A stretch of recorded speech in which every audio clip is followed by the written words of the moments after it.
I nakon toga su probe. Kako je potiče ovo što su karakteristička ideja?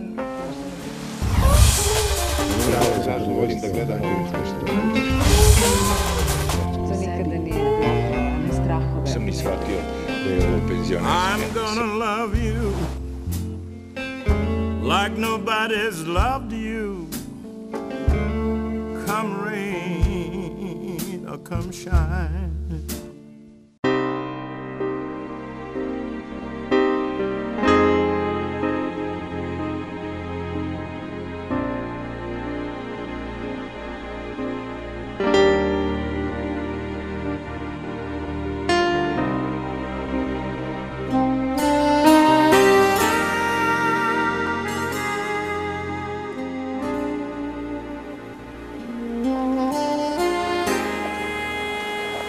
Damjane, neko ko je gledao one kadrove tamo i autobuse, a nije video vodu, ne bi pretpostavio da smo u Veneciji. Zdravo. Zdravo, zdravo. Hvala što si nas sačekao i što si pozvao da vidimo kako žive slikari u Italiji. U Italiji, dobro. Na privremenom radu u Italiji, to tako ide.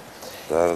I dobro, evo da krenemo ovako, pošto si ti neko ko je veselih 80-ih žive u Beogradu, a onda kad su krenuli ovi veliki talasi, kad su ljudi odlazili u inostranstvo, ničim izazvano sam lošim životom u našoj zemlji, Italija je bila neka rezervna zemlja. I onda da damo mogućnost gledalcima da ne znaju svi kosti, dakle, kad bi predstavljao Damjana Đakova, šta bi rekao?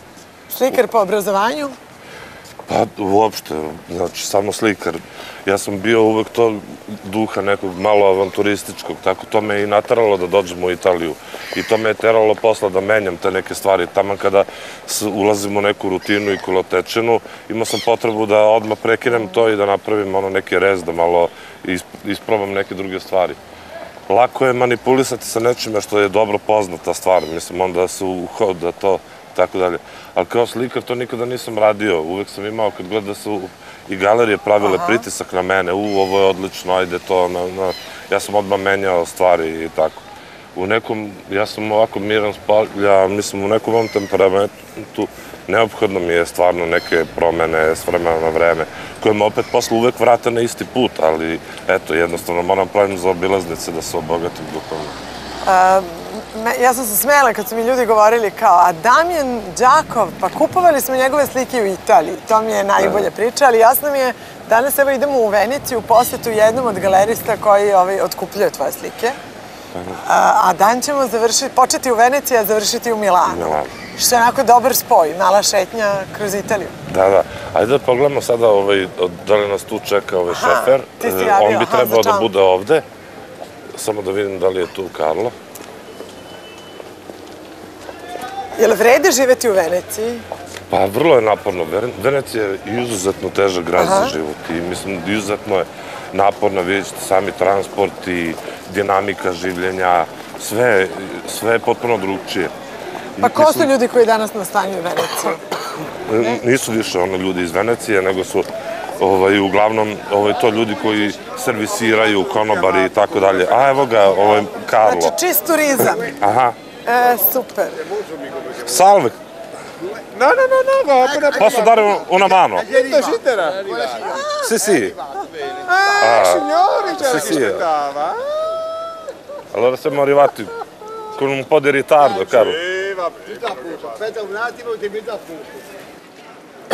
E adesso ragazzi, voi siete così bravi. Eto kako to izgleda živjeti u Veneciji. Znači, svaki moj dolazak je parkiram kola na najskupljem parkingu u Evropi, možda i u svetu. Mislim, koliko je meni poznato, ima samo neki aerodromi, recimo, gde je parking skuplji nego u Veneciji. Koliko je parking u Veneciji? Pa, recimo, zna da bude i 30 eura. Gracije.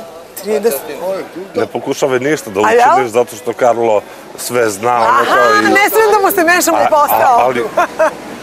Pa Karlo je čovek koji je iz Venecije i jedan od retkih pravih, a isključivo radi samo za galeriju ovu i ovakav čamac koji je otvoren je takav baš zato što treba da prenosi vrlo često skulpture, slike i tako dalje, pa ne može da ima kabinu, inače ne bi moglo, ja često donosim slike od 2 metra i skulpture. Pošto si ti slikar koji pravi uglavnom velika platna, može samo otvorene čamate da stane sve. Pa u svakom slučaju, mislim, znači ovo kao transportno vozilo, kao što u Beogradu je neki kombi, eto, mi smo sad u takvom kombiju. Mi smo u kombiju na vodi. Da. Inače, kroz Veneciju ne može da prođe nijedan bicikl, ne može da prođe nijedan motorić, ništa. Ovde se za 18.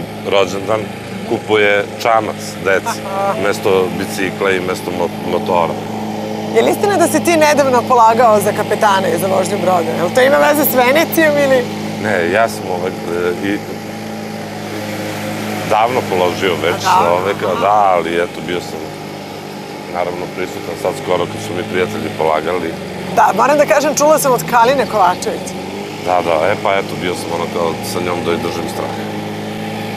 Dakle, možeš nekada da provezeš ovde čamac ili ti Karlo ne bi dao? Mislim da mi Karlo ne bi dao. Mislim da je toliko on sujetan i uživa u toj svojoj ulozi i toliko ima te organizacione svoje sposobnosti, da. A znaš, to su one situacije kao kad odeš u Englesku pa treba da voziš drugom stranom pa se privikavaš, verovatno je teško voziti brod po Veneciji, ovo je... Jeste, izuzetno je teško. Ovde ima toliko puno jednosmernih ulica, neverovatno uskih.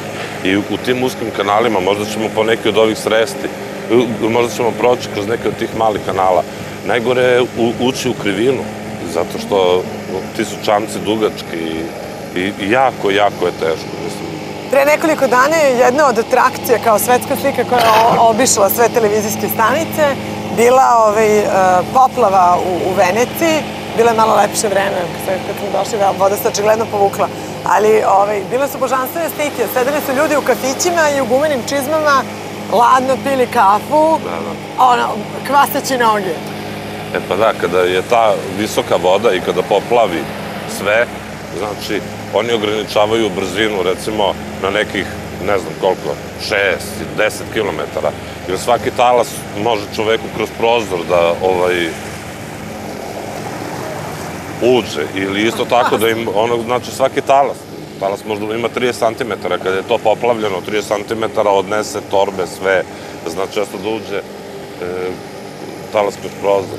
Ali eto, po ovoj liniji tu zelenoj se vidi otprilike koliki je normalan vodostaj. A sada je baš, to zovu Bassa Marea i sad je jako nizak vodostaj. Inače, ovo što je prošlo, to je taksi venecijanski i to je jedan od najskupljih taksi na svetu. Dobiti tu dozvolu je pravi kapital. I isto tako mora da se uzme vozilo koje je isključivo tipsko, znači pravljeno samo za Veneciju i to je taj venecijanski taksi. Mislim da sve zajedno košta oko $500.000, ali, mislim, jedna kraća vožnja košta 60 €, recimo kad bi čovjek hteo da prošeta neki obilazak Venecije i tako. Mi sad idemo u galeriju u kojoj se nalaze tvoje slike. Da, to je galerija s kojom ja radim, pa, skoro 15 godina, ja sad više nisam siguran. Boga mi gužva na drumu.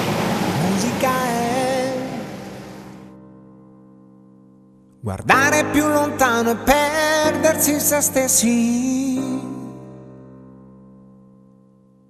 La luce che rinasce, coglierne i riflessi. Su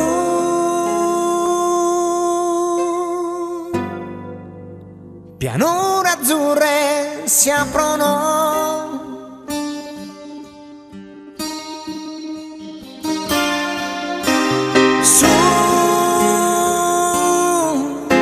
Su, i miei pensieri spaziano ed io mi accorgo che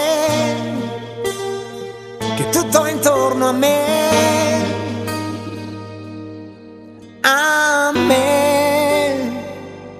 musica è la danza regolare di tutti i tuoi respiri su di me,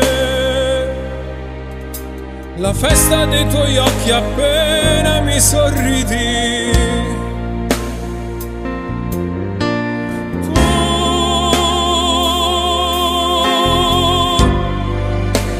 il suono delle labbra tue,